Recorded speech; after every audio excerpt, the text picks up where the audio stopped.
ಇನ್ನು DCM DKಶಿ ಎಲ್ಲೇ ಹೋದರೂ ಮೌನ, ಏನು ಕೇಳಿದ್ರು ಮುಗುಳ್ನಗೆ, ಕೈ ಮುಗಿದು ನಿರ್ಗಮನ.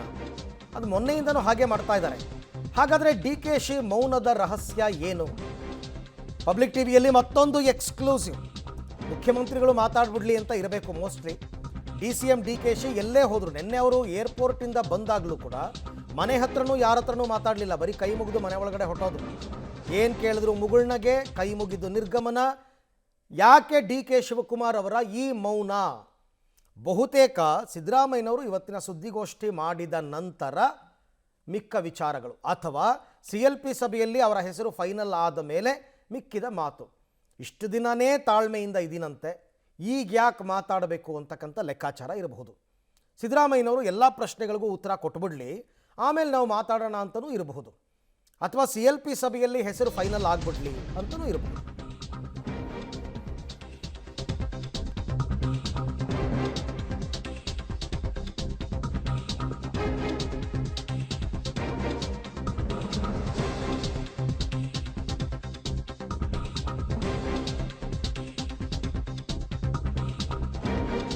ಅಜ್ಜಯ್ಯನ ಸೂಚನೆಯಂತೆ ಮೌನ ವಹಿಸಿದ್ದಾರೆ DK ಶಿವಕುಮಾರ್.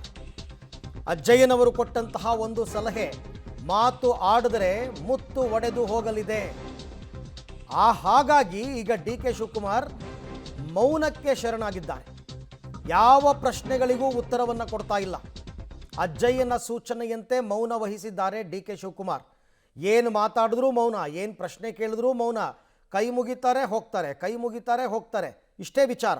ಈ ಬಗ್ಗೆ ಮತ್ತಷ್ಟು ಮಾಹಿತಿ ನನ್ನ ಕೊಲೀಗ್ ಮಂಜುನಾಥ್ ಅವರಿಂದ ಪಡ್ಕೊಳ್ಳೋಣ. ಎಸ್ ಮಂಜುನಾಥ್, ಈಗ ಅಜ್ಜಯ್ಯನವರ ಸಲಹೆಯಂತೆಯೇ ಮೌನಕ್ಕೆ ಶರಣಾಗಿರ್ತಕ್ಕಂಥದ್ದ, ಅಥವಾ ಹೈಕಮಾಂಡ್ ಸಲಹೆ ಏನಾದರೂ ಇದೆಯಾ ಅಂತ, ಎಲ್ಲ ಪ್ರಕ್ರಿಯೆಗಳು ಮುಗಿಯೋ ತನಕ ಮೌನಕ್ಕೆ ಶರಣಾಗಿ ಅಂತ?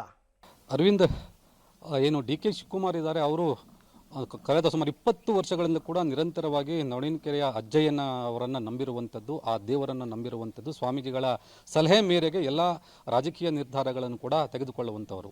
ಅದರ ಜೊತೆಗೆ ಏನು ನವಣೀನಕೆರೆ ಮಠದಲ್ಲಿ ಹಲವು ರೀತಿಯ ಪೂಜೆ ಪುನಸ್ಕಾರಗಳನ್ನು, ಹೋಮ ಹವನಗಳನ್ನು ಕೂಡ ಮಾಡುವಂಥವ್ರು, ಮತ್ತು ಭವಿಷ್ಯ ಜ್ಯೋತಿಷ್ಯದ ಮೇಲೆ ಕೂಡ ಅತೀವವಾದಂತಹ ಕಾಳಜಿ ಮತ್ತು ನಂಬಿಕೆ ಕೂಡ ಅವರಿಗೆ ಇದೆ. ಸೊ ಹಾಗಾಗಿ DK ಶಿವಕುಮಾರ್ ಅವರಿಗೆ, ಅವರು ವೃಷಭ ರಾಶಿ ಆಗಿರೋದ್ರಿಂದ, ಕೃತಿಕಾ ನಕ್ಷತ್ರ ಮತ್ತು ವೃಷಭ ರಾಶಿ ಆಗಿರೋದ್ರಿಂದ ಮುಂದಿನ ಒಂದು 4-5 ತಿಂಗಳಲ್ಲಿ ಅವರಿಗೆ 7.5 ಶನಿ ಕೂಡ ಬರುತ್ತೆ ಎನ್ನುವಂಥದ್ದು ಇದೆ. ಸೊ ಹಾಗಾಗಿ 7.5 ಬರುವಂಥ ಸಂದರ್ಭದಲ್ಲಿ ಒಳ್ಳೆಯದು ಆಗಬಹುದು, ಕೆಟ್ಟದ್ದು ಆಗಬಹುದು. ಈಗ ಒಳ್ಳೆಯದಾಗುವಂಥ ಎಲ್ಲ ಕಾಲವೂ ಕೂಡ ಇದೆ ಅನ್ನೋ ಪರಿಸ್ಥಿತಿಯಲ್ಲಿ ಇದೆ.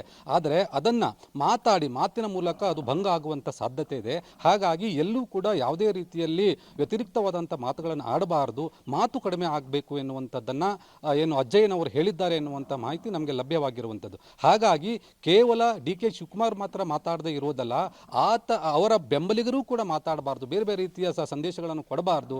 ಹಾಗಾಗಿ ಅವರು ಅಜ್ಜಯ್ಯನವರ ಏನು ಸೂಚನೆ ಮೇರೆಗೆ ಏನೂ ಕೂಡ ಮಾತಾಡ್ತಿಲ್ಲ, ಎಲ್ಲಿ ಹೋದರೂ ಕೂಡ ಮೌನ ಮೌನ ಮೌನ, ಹೌದು ಇಲ್ಲ, ಎರಡೇ ಪ್ರಶ್ನೆ, ಒಂದು ಪ್ರಶ್ನೆಗೆ ಒಂದೇ ಉತ್ತರ ಕೊಟ್ಕೊಂಡು ಮುಂದೆ ಹೋಗ್ತಾ ಇದ್ದಾರೆ. ಯಾವುದೇ ವಿವರ ಕೊಡಲಿಕ್ಕೆ ಅವರು ಹೋಗ್ತಾ ಇಲ್ಲ.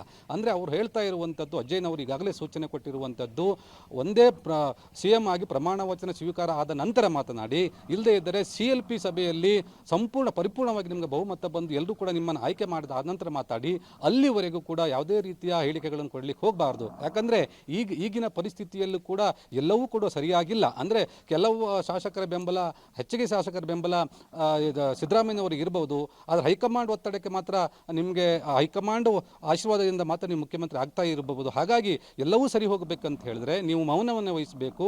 ನಿಮ್ಮ ರಾಶಿಯಲ್ಲೂ ಕೂಡ, ಅಂದರೆ ವೃಷಭ ರಾಶಿಯಲ್ಲಿ ಇರುವಂತಹ ಒಂದು ಪರಿಸ್ಥಿತಿಯ ಪ್ರಕಾರ ಯಾವುದೂ ಕೂಡ ನಿಮಗೆ ತಕ್ಕುದಾಗಿ ಇಲ್ಲ, ಎಲ್ಲವೂ ಕೂಡ ಒಳ್ಳೇದಾಗತ್ತೆ ಅಂತ ಹೇಳಲಿಕ್ಕೆ ಆಗಲ್ಲ. ಹಾಗಾಗಿ ಒಂದಿಷ್ಟು ದಿನ ಸುಮ್ಮನೆ ಇರಿ ಅಂತ ಹೇಳಿದ್ದಾರೆ. ಅಂದರೆ ಮಾತು ಆಡಿದರೆ ಮುತ್ತು ಹೊಡೆದು ಹೋಗಬಹುದು ಅನ್ನುವಂಥ ರೀತಿಯಲ್ಲಿ ಹೇಳಿದ್ದಾರೆ ಅನ್ನುವಂಥ, ಅಂದರೆ ಕೈಗೆ ಬಂದಂಥ ತುತ್ತು ಬಾಯಿಗೆ ಬರದೆ ಹೋಗಬಹುದು, ಹಂಗಾದರೂ ಕೂಡ ಆಗಬಹುದು ಎನ್ನುವಂಥ ಪರಿಸ್ಥಿತಿ ಇದೆ. ಹಾಗಾಗಿ ಸೈಲೆಂಟ್ ಆಗಿರಿ ಅನ್ನುವಂಥ ಮಾತನ್ನು ಅಜ್ಜಯ್ಯನವರು ಹೇಳಿದ್ದಾರೆ.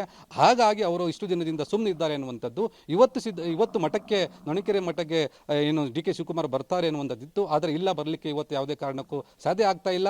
ಸ್ವತಃ ಶ್ರೀಗಳೇ ಈಗ ಬೆಂಗಳೂರಿಗೆ ಹೊರಟಿರುವಂಥದ್ದು. ಬೆಂಗಳೂರಿನ ಶಾಖಾ ಮಠದಲ್ಲಿ ಶ್ರೀಗಳು DK ಶಿವಕುಮಾರ್ ಅವರನ್ನು ಭೇಟಿ ಆಗ್ತಾರೆ, DK ಶಿವಕುಮಾರ್ ಅವರು ಶ್ರೀಗಳನ್ನು ಭೇಟಿ ಆಗ್ತಾರೆ, ಮತ್ತು ಕೆಲವೊಂದಿಷ್ಟು ಮಾಹಿತಿಗಳನ್ನು ಏನು ಸಲಹೆಗಳನ್ನು ಪಡ್ಕೊಳ್ತಾರೆ. ಆ ನಂತರ ನಾಡಿದ್ದು ಅಥವಾ ಪ್ರಮಾಣ ವಚನ ಸ್ವೀಕಾರ ಆದ ನಂತರ ಏನು ನವಣೀನಕೆರೆ ಮಠಕ್ಕೆ ಬರುವಂಥ ಸಾಧ್ಯತೆ ಇದೆ. ಥ್ಯಾಂಕ್ ಯು ಮಂಜುನಾಥ್, ತಮ್ಮೆಲ್ಲ ಮಾಹಿತಿಗೆ ಧನ್ಯವಾದ.